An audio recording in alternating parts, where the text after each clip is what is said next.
Greetings and bienvenue, Midnight Crew. Thank you for returning to this broadcast. And welcome to new viewers joining us for the first time. If you like a video, then feel free to subscribe.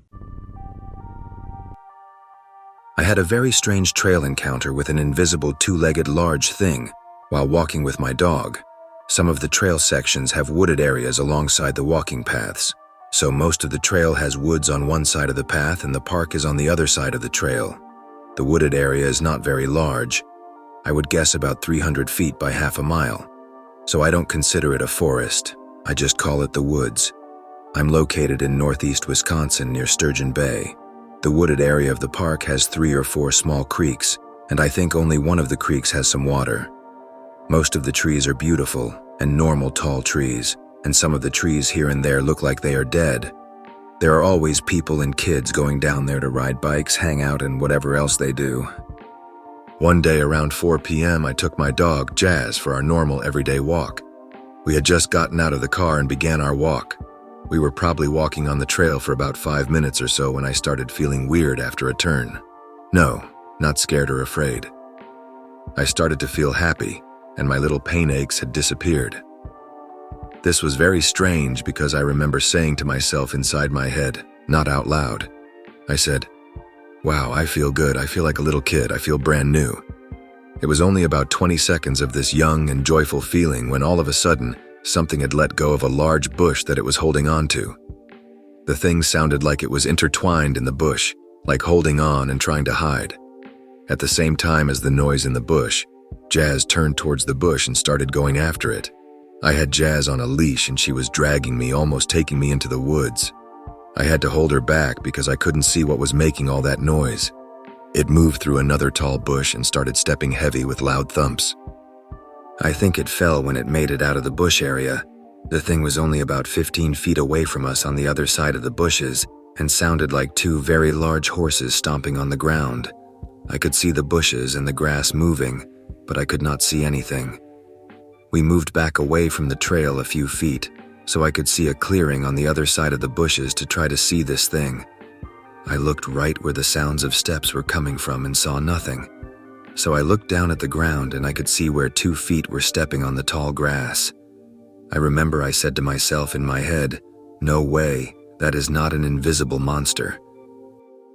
After I said that, I heard something I will never forget.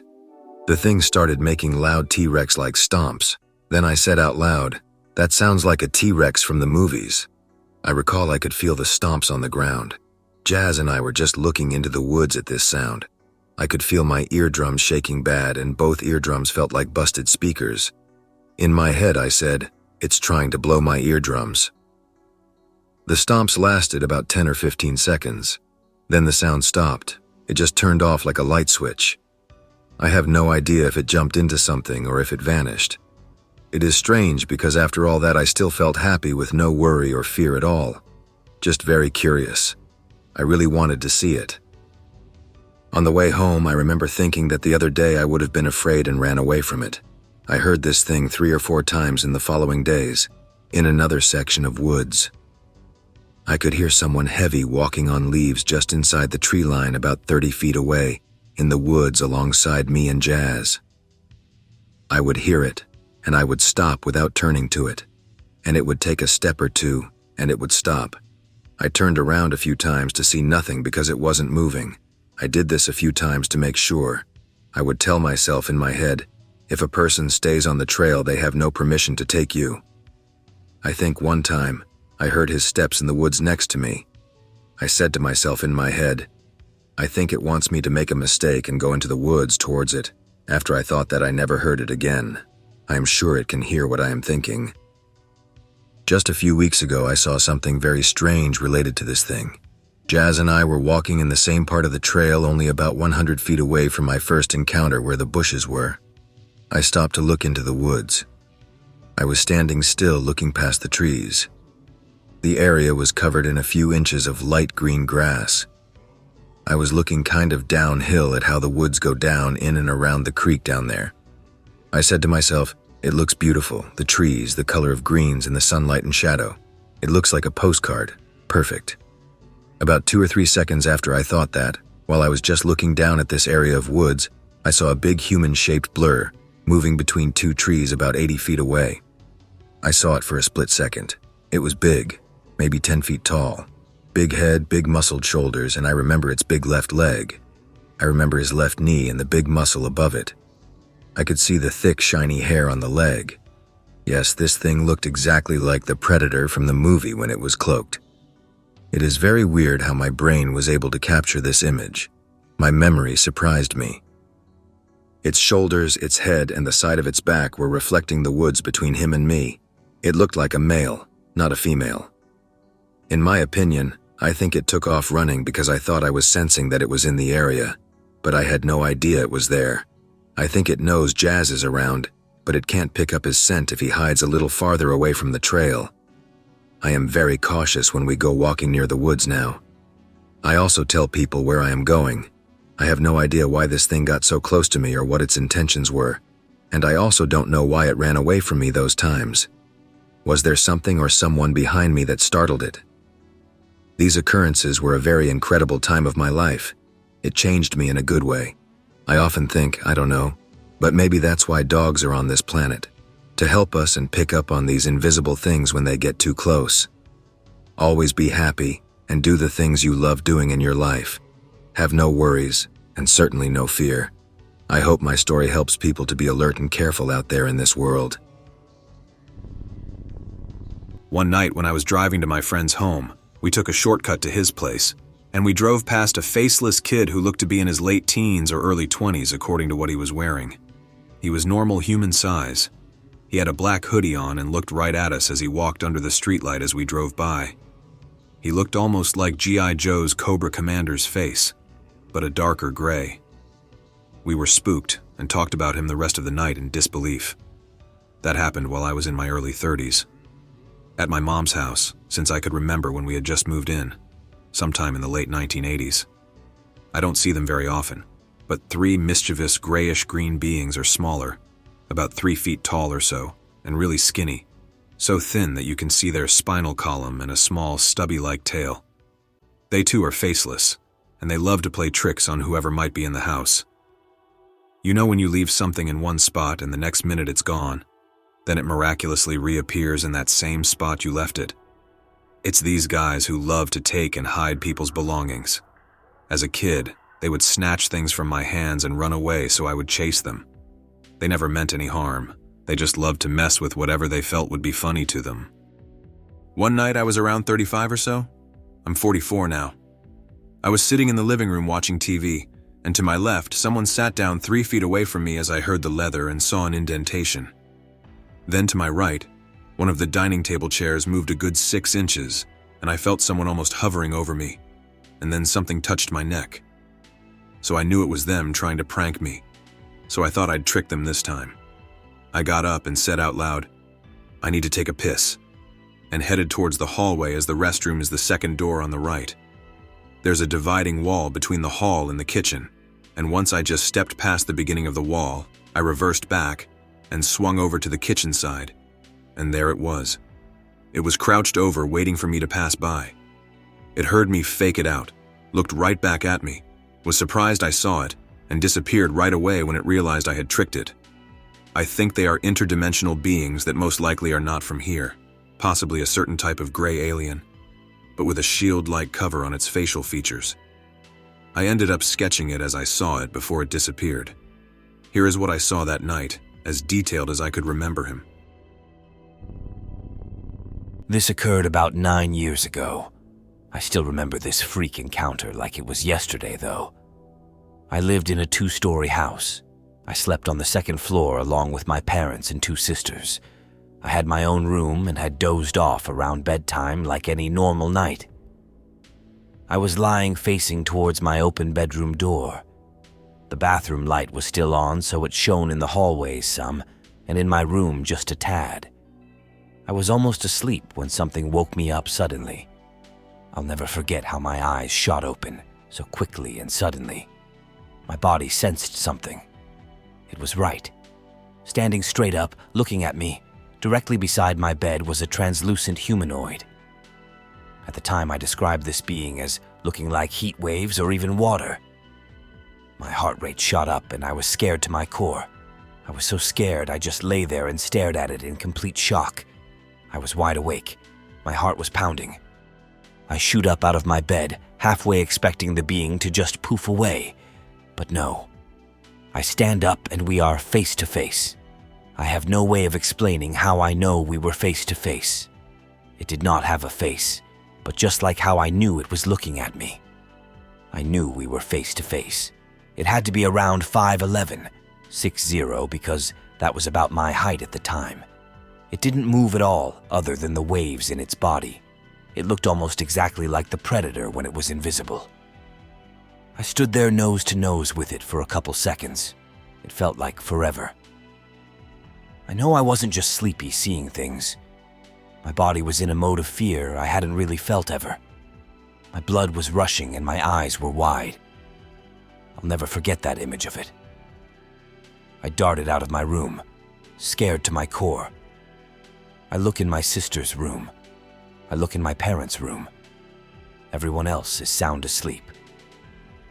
I paced for around an hour in the hall before having the courage to run into my room to grab my phone and the Bible. It was no longer in there, and I didn't see it walk down the hallway, down the stairs to leave. It's probably the most bizarre experience of my life.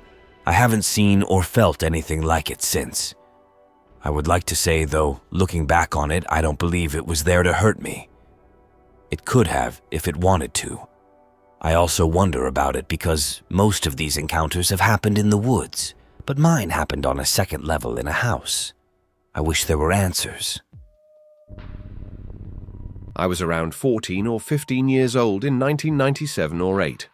Southern UK. One evening at home with my family, we decided to eat our dinner in the lounge so we could watch a TV program together. I had finished my food, so walked out into our kitchen dining room and leant over the now open bin cupboard to scrape the food off my plate. As I straightened back up and turned to my right, I saw a weird figure of what seemed to be a small humanoid around 4 to 4.5 feet tall standing against the fridge no more than 2 paces away from me. The only way I can describe it is the figure of a young or small boy. I got a strong sense it was a male for some reason, but it was made up entirely of an almost transparent liquid like water. The outline was the clearest part, because the difference in how this substance refracted light compared to how empty air refracted light showed up more clearly on its boundaries where the two mediums were side by side. The closest comparison I could think that it reminded me of was the watery creatures from the film Abyss, or like Predator, when he turns invisible. Not 100% invisible. I was mesmerized and confused but fascinated. I was not at all scared. I felt incredibly calm. As I continued to stare at it, I took a pace towards it and leant out with my arms and placed my hands briefly either side of its head. Without actually touching it, I smiled and said hello. As I did this, I recognized how odd it felt to be so calm during such a surreal experience. So much so, I think I kinda dismissed its plausibility initially. Then my brother walked in, and as I looked away toward my brother, it just disappeared. I didn't see it disappear, but when I looked back, it was no longer there. I screwed my face up in amused confusion and walked away, assuming I'd made some mistake, and carried on. A year or two later, my younger brother was also freaked out by something he saw in our kitchen. I remember asking him at the time if what he had seen matched my own experience. I don't recall his answer. He seemed reluctant or unable to find the words to explain it. Also, another time in the same house, we got suspicious of noises we kept hearing. Me and a friend set up 2 tape recorders upstairs on the landing and hid downstairs and waited. We were under the stairs. We heard heavy feet running down the stairs clear as day. No one else was home. We checked the recording and had managed to capture the event clearly. We were scared. On the cassette recording, you hear us carefully opening the doors after the sound happened and timidly saying, "Hello, who's there?" I wish we had the tape still. There is a 40-mile stretch of trail which runs along a canal in the woods near my house that I use to escape the area. Typically, I take about 100K steps a month. Every June to August, I retreat to the secluded lake house deep in the woods for my yearly vacation. I've never experienced anything paranormal except for one time.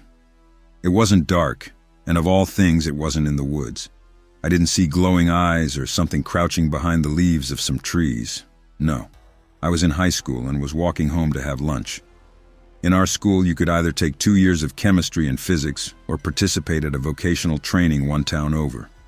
The vocational training took up half a day twice per week, due to the vocational training being split between districts. There were days when we had school, but the other district where the vocational training took place didn't. When this happened, they'd give us half a day off and send us home. Both of my parents worked and would insist that I go to school regardless of whether the other district had secessions. I didn't have a car because we were poor, so I'd walk home and use a remote code to unlock the doors to my house and eat lunch alone. My house sat on a massive hill that overlooked a neighborhood which surrounded a man-made lake. The road to my house has 3 hills that run horizontally to the neighborhood that was built around the lake. The valley between the first and second hill has a road that leads to the lake. My house is situated on the top of the second hill. There are some trees, but the majority of the area is open. It's green and colorful in the summer and fall. As you probably guessed, my one experience happened as I was walking home from my vocational training to have lunch alone. It was September 2003. I was nearly at my house and just thinking about how much I wanted to be done with school, how much I felt that none of what I was learning was relevant. That's when I noticed a whoosh of wind, a rustling of leaves, and there it was, a nearly completely camouflaged, translucent figure maybe 6 feet tall, just jogging down the same road I was walking on. I only noticed it because of how the colors behind it refracted off its translucent body. Slack-jawed, I watched it, and it completely ignored me. It looked exactly like a transparent glass man lightly jogging down the road. There was no noise, and it eventually just disappeared, or I lost track of it. I could never be sure. I didn't think with the surge of adrenaline pumping through my veins. I ran home with my backpack full of books. I unlocked the door to the house and slammed the door behind me, locking it promptly. I neglected to return to school that day and formulated the excuse that I came down with the flu to avoid getting detention for truancy. I never saw it again. That's my uneventful supernatural experience. People suggested I post it here because they suspect what I saw that day was a Glimmer Man. Nearly 30 years of hiking in the woods, and I haven't seen or experienced anything else. It seems completely unnatural that my experience occurred in a very open and public place rather than some backwooded trail deep in the woods. When I was a teenager, a group of friends and I would hang out in my bud's house in the coastal community of Badger's Head, Tasmania. His single mother had started dating one of 4 neighbors, so moved in with him and left us teens to live in the house she was no longer using.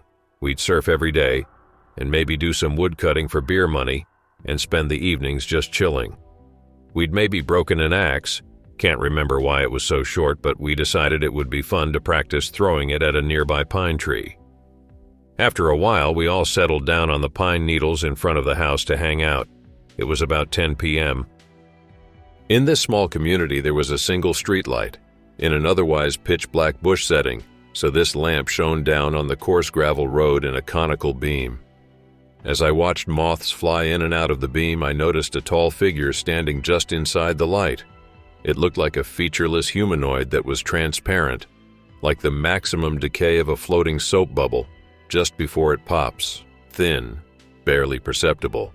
In fact, if it were in the dark, I'd have seen nothing at all. It was at this point that I crouched down behind the pine needle bank to hide from it, and the guys I was with did the same. Having not seen it yet, they were all asking what I had seen. When I pointed it out in a scared, frustrated tone and they finally saw it, the figure must have become startled when I hissed "there" and pointed, and it moved, kicking a large rock towards us. We all rushed inside, freaking out. The next day we saw where the stone, still wet and dirty halfway up, had been nestled in the ground. Trying to dislodge another such stone proved difficult. What's more, we found large 3-toed footprints in the softer, loose sand. Funny thing was, having learned how to see them, I could make them out all the time. We asked a local, and he told us that he saw UFOs in the area pretty regularly. I've seen the entities all along the Tamar River. I live near Birmingham, Alabama. I have an outside entertainment system that I use a lot during the summer. It's a large projection screen and some outdoor furniture. We use a projector to watch movies late into the night during the summer. Mai and I were out there watching a movie one night. It was around 2 or 3 in the morning. Suddenly I hear a clicking noise. It sounds like electricity clicking on and off. It also sounded a bit like the snapping of a fire. I live on a farm with miles of acreage, so I started to get worried that a freak fire had started. I paused our movie and listened. My son quickly whispered, "I hear it too." I always bring a flashlight out there with us. I picked it up. It's a shop flashlight, so it's very bright. I shined it out into the open field behind us. I couldn't see anything, but I could still hear the noise. Suddenly I froze. I was shining the flashlight out onto the field, but I wasn't.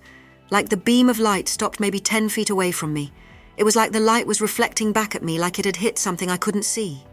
I moved the flashlight to the side and the beam spread out over the ground like it should have. My son, who is afraid of nothing, started to panic. And that scared me. I mean, this kid isn't afraid of anything. He stays on the computer all day and obsesses over true crime, missing people documentaries and horror movies, etc. So he has been desensitized because of them. He's never been afraid of the dark or anything like that. So the fact that he was scared meant there was something to be afraid of. He suddenly says, "It's a Glimmer Man, Mum, we have to get out of here now." I had no idea what he was talking about. I'm into the supernatural, but I hadn't heard of that one. I escorted him back into the house and then went out to collect our projector and other items we left there. I couldn't leave that stuff out there. The noise had stopped by the time I got back out there, so I wasn't as afraid. Once I collected everything, I decided to take another look. I needed to make sure a fire hadn't started. I shined the flashlight around and suddenly the beam was blocked and then unblocked. It was like something had run through the beam of light. I was really scared by that point, so I ran into the house. Later I looked up accounts of the Glimmer Man, and it seems like what I saw. Several years ago, a colleague described an incident she experienced in her backyard the evening before. She had let her dogs out and was standing at the back door while waiting for them to finish their business. As she continued to wait for her dogs, she noticed something approaching her on the walkway from the lower yard. Her description was that of a tall and wide-shouldered being but without mass, a pixelated transparent form that continued to move toward her. As this form came near her, it abruptly stopped, as if it was surprised that she was staring at it. Then this form dissipated completely. This was not the first time something of this nature had materialized near her. A similar incident transpired the previous year while she was standing adjacent to her garden. On that occasion, the being was somewhat smaller in form but similarly pixelated and transparent. Her sense of these beings was that it was not a haunting or manifestation by a human spirit. In fact, she had never recognized similar phenomena previously. Her assessment was that these were entities from beyond our dimension and most likely of alien origin. After I listened to the evidence, already having knowledge of her surroundings, I concurred that her experience was more than manifesting human energy. In June 1947, aviator Kenneth Arnold inadvertently launched the modern UFO era, with his report of witnessing 9 crescent-shaped objects speeding over Mount Rainier. In 1948, the Air Force set up Project Sign to evaluate the many flying disc reports that followed in the wake of Arnold's highly publicized sighting. A few years later, UFO researcher Coral Lorenzen wrote, "Clearly the discs had been involved in a general military reconnaissance of the United States." She added that the UFO entities were obviously engaged in gathering botanical and geological specimens. Early proponents of similar theories, assuming that UFOs came from within our solar system, suspected that they wished to colonize our planet or strip it of its minerals, metals, or uranium. These theories are no longer valid. There is a wealth of minerals and metals in asteroids and uninhabited planets, which is readily available to any astral civilization. Also, there are a high number of non-inhabited planets that could be adapted to support life should the aliens wish to colonize. Some alien abduction theory proponents have suggested that these non-terrestrials want to gather human DNA to develop hybrids. It seems unlikely to expect that highly advanced aliens would need to repeatedly abduct thousands of humans to keep their DNA supplies available. Surely they would have the know-how that we possess to synthesize or replicate DNA in their own laboratories. An interesting comment was made by Lord Martin Rees, a leading astrophysicist who is the president of Britain's Royal Society and astronomer to the Queen of England.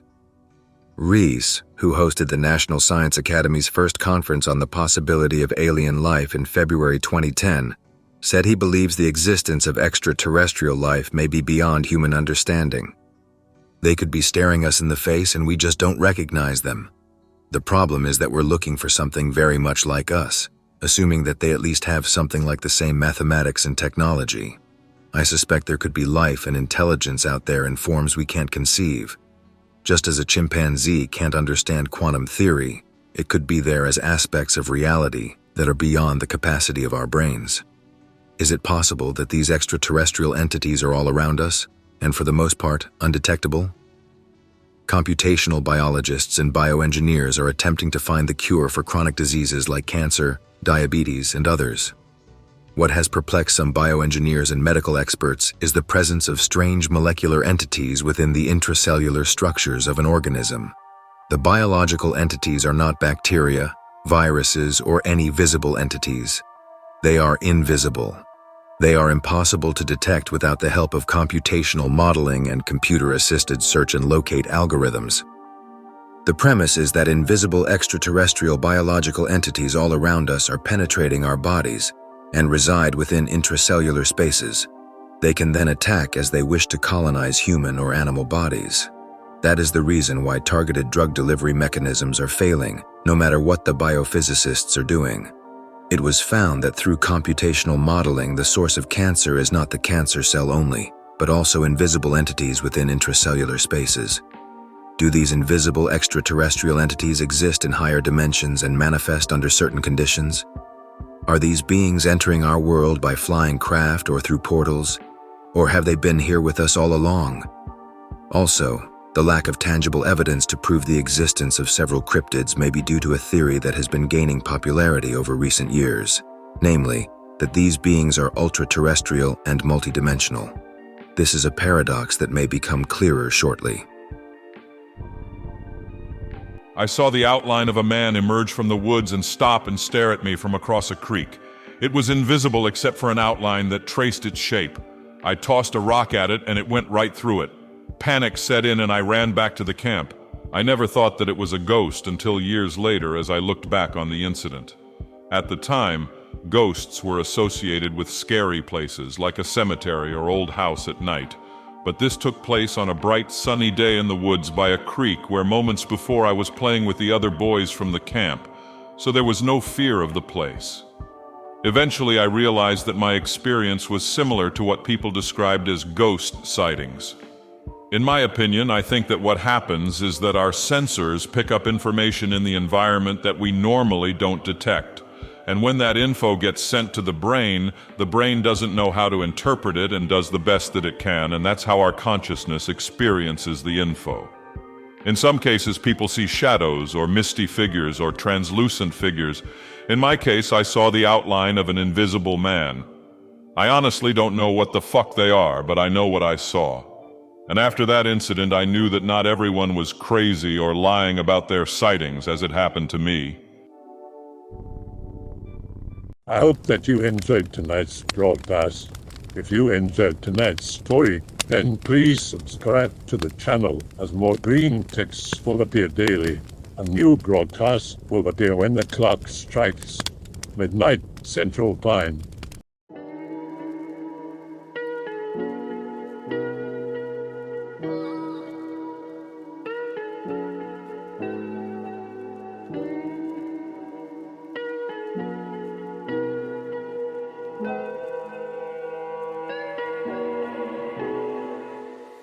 Remember to check the Odyssey and Rumble pages for separate archives of previous broadcasts.